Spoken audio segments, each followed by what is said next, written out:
Vanakkam, I am Manikavasagam, former DSP from Tanjavur. This is the follow-up video posted to elucidate the legal veracity of the police document CSR. Full expansion of CSR is Community Service Register. சில முகநூல் நண்பர்கள் காவல் நிலையத்தில் வழங்கப்படும் சிஎஸ்ஆரும் எஃப்ஐஆரும் ஒன்றா என்ற கேள்விகளை எழுப்பியிருந்தார்கள். அவர்களுக்கான பதிவு இது. 100% இரண்டும் ஒன்றல்ல. ஏனெனில் எஃப்ஐஆர் என்பது சட்டத்தால் அங்கீகரிக்கப்பட்ட ஒரு ஆவணம். It is defined in law. Whereas CSR என்பது எந்த சட்டத்திலும் விவரிக்கப்படாத ஒரு ஆவணம். இப்போ எஃப்ஐஆரை பொறுத்தவரையிலையும் 154 கிளாஸ் 1 சிஆர்பிசி பழைய சட்டம், 173 கிளாஸ் 1 பிஎன்எஸ்எஸ் புதிய சட்டம்.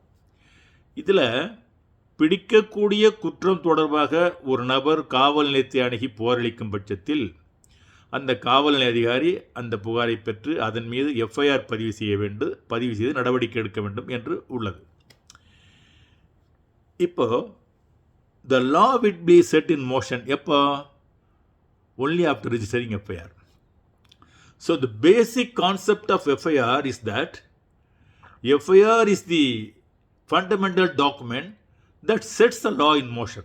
அவ்வளவு வெயிட்டான ஒரு லீகல் பவர் கொடுத்துருக்கு அதுக்கு. சிறிய குற்றங்களாக இருந்தாலும் சரி, மிகப்பெரிய குற்றங்களாக இருந்தாலும் சரி, எஃப்ஐஆர் இருந்தால் தான் law will be set in motion. ஒரு குற்ற சம்பவம் நடந்து விட்டது என்று ஒரு கிராமத்திலே ஒரு இடத்துல குற்ற சம்பவம் நடந்து விட்டது என்று போரளிக்கும் பட்சத்தில் எப்போ சட்டம் தன் கடமையை செய்யும்? Only after registering FIR. So FIR is such a legally authenticated document என்பது இங்கே நான் பதிவு செய்கிறேன். நம் we are coming to CSR, the subject matter of this video. CSR உடைய ஃபுல் எக்ஸ்பான்ஷன் என்னன்னு சொன்னேன், community service register. So community service register CrPC, BNS, பிஎஸ்ஓவில் கூட எங்கேயும் சொல்லலை. ஏன்னா பிஎஸ்ஓங்கிறது காவல்துறைக்கு ஒரு மிக முக்கியமான ஒரு பொக்கிஷம். ஒவ்வொரு காவல் நிலையத்திலும் பராமரிக்கப்பட வேண்டிய பதிவேடுகள் எவ்வளவுன்னு சொல்லி ஒரு 60 லிஸ்ட்டு ஆவணங்களை பட்டியலிட்டிருக்காங்க. அந்த 60 ஆவணங்கள் பட்டியலிட்ட ஆவணங்களில் கூட இந்த சிஎஸ்ஆர் சொல்லப்படவில்லை. எங்கேயுமே சொல்லப்படாத ஒரு ஆவணம் திடீர்னு எப்படி காவல் நிலையத்திற்கு முளைத்தது? இப்போ எந்த புகார் கொடுத்தாலும் உடனே ஒரு சிஎஸ்ஆர், ஈவன் பிடிக்கக்கூடிய குற்றங்களுக்கு எஃப்ஐஆர் போடலாம்னு இருக்குது. Right, okay.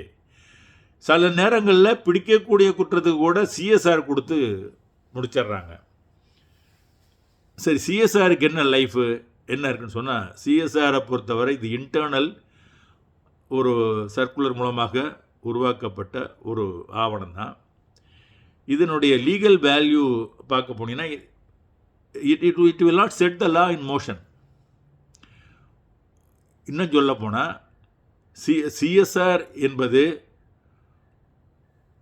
உயர் அதிகாரிகள் 15 நாட்களுக்குள் அதை விசாரித்து முடிக்கணும்னு சொல்லி ஒரு இன்டர்னலாக ஒரு ஆர்டர் போட்டிருந்தாங்கன்னா 15 நாளைக்குள்ளே அதை முடித்தாலும் அந்த சப்ஜெக்டை அதில் உள்ள கோரிக்கை நிறைவேற்றினாலும் சரி, நிறைவேற்றாவிட்டாலும் சரி, ஆட்டோமேட்டிக்காக they will round up the petition in the register. அவ்வளோதான். இது எப்படின்னா திஸ் நீட் நாட், இது காவல் நிலையத்திலேருந்து கோர்ட்டுக்கு அனுப்ப வேண்டிய அவசியம் இல்லை. கோர்ட்டுக்கு அனுப்ப மாட்டாங்க. சிஎஸ்ஆருங்கிறது it is created there in the police station, it is filed there in the police station. அது சீனியர் ஆஃபீஸருக்கு மாத்திரம் ஒரு அறிக்கை போகும். இந்த மாதம் 50 சிஎஸ்ஆர் போடப்பட்டது, 50 முடிக்கப்பட்டு விட்டது, முடிஞ்சு போச்சு. இப்போ இதனுடைய வேல்யூ என்ன அப்படின்னு பார்த்தீங்கன்னா, இது ஒரு ரசீது மாதிரி தான். சப்போஸ் சில பிடிக்கக்கூடிய குற்றங்களில் சில காவல் அதிகாரிகள் சிஎஸ்ஆரை கொடுத்து ஒரு பிஸ்கட் கொடுத்து, குழந்தைக்கு பிஸ்கட் கொடுத்து அவரை திருப்திப்படுத்துகிற மாதிரி ஒரு பிடிக்கக்கூடிய குற்றங்கள் எஃப்ஐஆர் போடக்கூடிய ஒரு குற்றங்களில் கூட சிஎஸ்ஆர் போட்டுவிட்டு அதோட விட்டுருவாங்கன்னு சொன்னால், இந்த பாதிக்கப்பட்டவருக்கு அது அந்த ரசீது எப்போ உதவும்னு சொன்னால், உயர்நீதிமன்றங்களில் சென்று ஒரு டைரக்ஷன் பெட்டிஷன் ஃபைல் பண்ணுறதுக்கு அப்போ இது உதவும். the aggrieved party can file a direction petition before the High Court, praying for a direction to the station house officer to register FIR. அப்போ இந்த மாதிரி வந்து நான் இத்தனை தேதி கொடுத்தேன், அதுக்கு ரசீது கொடுத்துருக்காங்க பாருங்கன்னு சொல்லி அதை ஒரு ஆவணமாக காட்டலாம், அவ்வளோதான். ஆனால் அது வந்து லீகலாக வந்து எஃப்ஐஆரோட அப்போ கூட என்ன பண்ணுவாங்கன்னு சொன்னால் ஒரு டைரக்ஷன் கொடுப்பாங்க.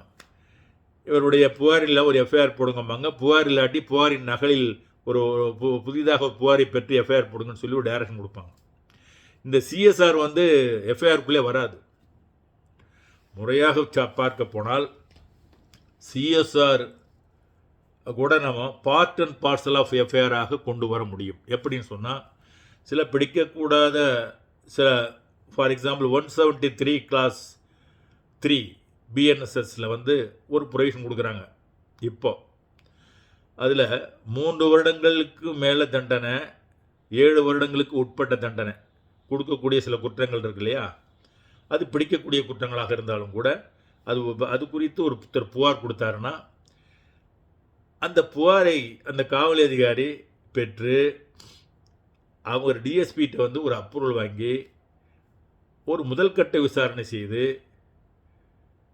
அந்த முதல்கட்ட விசாரணையில் பிரைமா ஃபேஸியாக இருந்துச்சுன்னு சொன்னால் அதுக்கு பிறகு எஃப்ஐஆர் போட்டு புலன் விசாரணை செய்யலாம்னு சொல்லி இருக்குது. அந்த இடத்தில் இதை பயன்படுத்தலாம். சிஎஸ்ஆர் சப்போஸ் போட்டு கொடுத்துட்டா இவர் முதல்கட்ட விசாரணை பண்ணி பிரைமா ஃபேஸி இருந்துச்சு சொன்னால் he has to incorporate all the factors right from CSR to the finding of the preliminary inquiry. அது வரையிலையும் கொண்டாந்து எஃப்ஐஆரில் இன்கார்பரேட் பண்ணினா then the CSR would become the part and parcel of the FIR in certain cases. அதை முறையாக பயன்படுத்த வேண்டும். ஆனால் பெரும்பாலும் அப்படி செய்வது இல்லை. என்ன செய்கிறாங்க, ஒரு 15 நாள் டைம், 15 நாள் வரலையும் அதுக்குள்ளே பார்ட்டியே செட்டில் ஆகிட்டாங்கன்னா கூட இவங்க சுழிச்சுக்குவாங்க.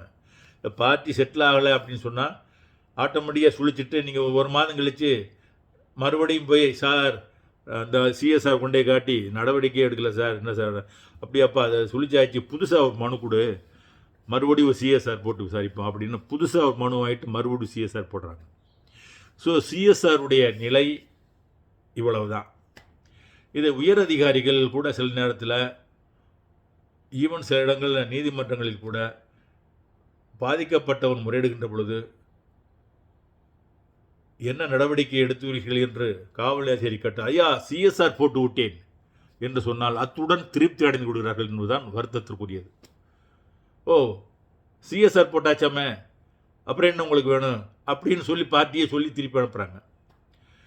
சிஎஸ்ஆருடைய லீகல் வெயிட்டு எவ்வளவு என்பதை இந்த வீடியோ மூலம் உங்களுக்கு வெளிப்படுத்துகிறேன்.